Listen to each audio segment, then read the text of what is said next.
Well, my Skywalker, I believe, is ready for its first flight. I'll have to test fly it just to make sure the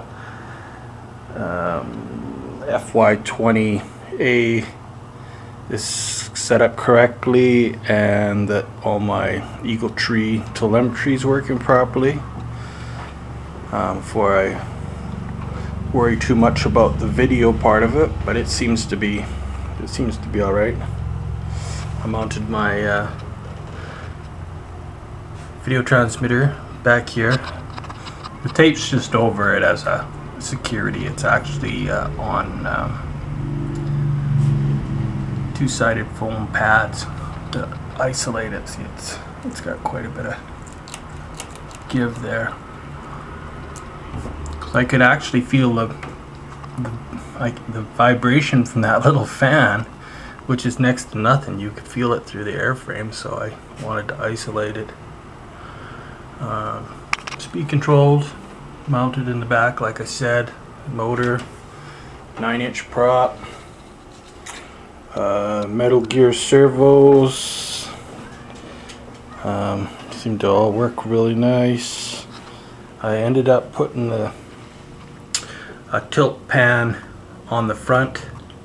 I'm not going to put my Webby on it for now, and if I do, I think I'm gonna mount it something up here or whatever, because it just throws the CG off so bad by having it on the nose. Well, it's not so bad that it's on the nose, but if you want to take it off and fly it without it, then you gotta put a bunch of lead or something up there.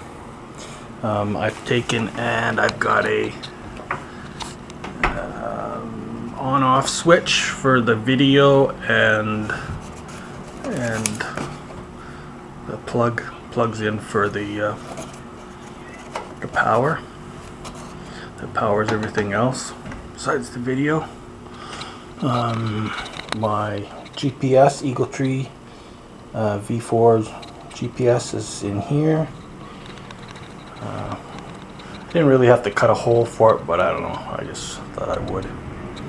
I take that off, but it's just full of wires anyway, so there's nothing really to look at. I got a compartment that I put here. I put some Velcro in the corner so it sticks pretty good, and hinged it with tape on the top. If you can see in there, we've got the OSD here, power supply up top, eagletree V4 data logger, my high-tech 9-channel receiver, and down in the bottom here is the FY20A. It's isolated nicely.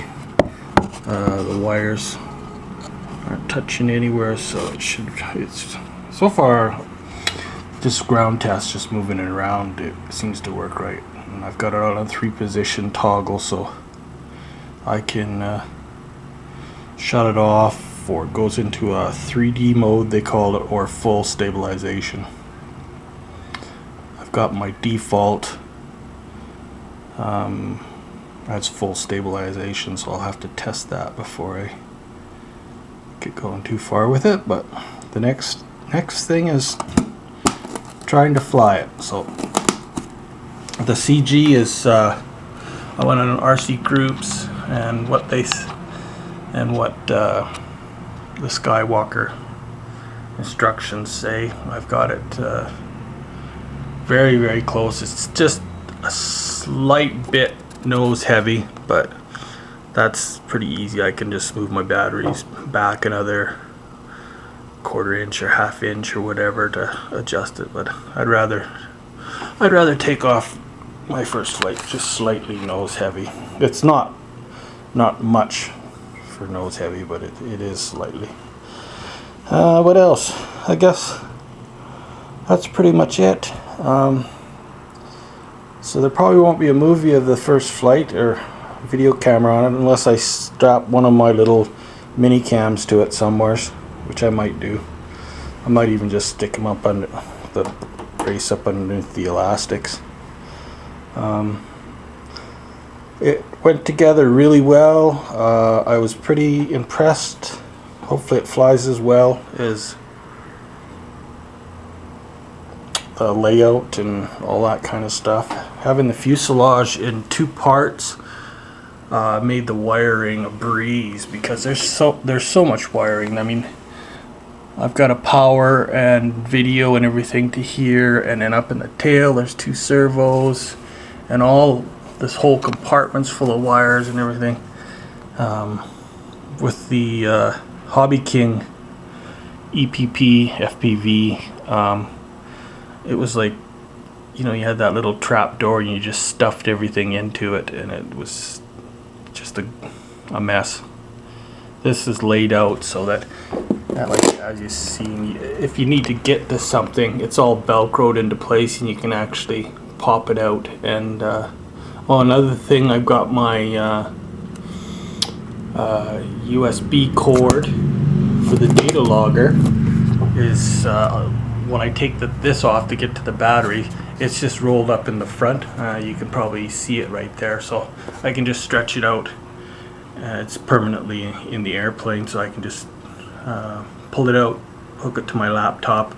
I can get all my telemetry and stuff if I want to look at it, or put it on Google Earth, or all the stuff you can do with eagletree. So anyways, that's it. Next video will be success, failure, what I think of it, that kind of stuff. Alright.